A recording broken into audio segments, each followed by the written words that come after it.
Hello my dear lovely people, welcome to అరణ్య అనుభవ.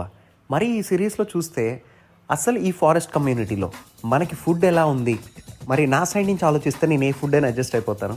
మరి ఆరుష్, నీకు నచ్చిందా ఫుడ్ సాధన ఫారెస్ట్లో? నాన్న, ఒక 2 రోజులు నాకు అసలుకే నచ్చలేదు. ఇంకో 2 రోజులు తినచ్చు, కానీ వెజిటేబుల్స్ ఫ్రూట్స్ బాగా తిన్నాను. ఎస్, నువ్వు చెప్పినట్టు ఇంకొక 2 రోజులు కూడా మళ్ళీ పోయి ఉంటే ఆటోమేటిక్గా పూర్తిగా ఫుడ్డే నచ్చుండేది. ఓకే, మరి ఇందులో లర్నింగ్ పాయింట్ ఏంటి అంటే, ఎప్పుడైనా కూడా అంటే ఈ జనరేషన్స్లో తీసుకుంటే మనకి మంచి అనేది అంత తొందరగా వెళ్ళదు.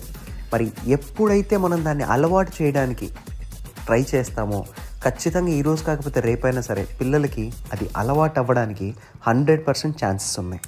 ఈరోజు చాలామంది తల్లిదండ్రులు చెప్పే ఒక కంప్లైంట్, మా పిల్లవాడు లేకపోతే మా పాప హెల్తీ ఫుడ్ తినడం లేదు. మనం చిన్నప్పటి నుంచి ఏదైతే అలవాటు చేస్తామో అదే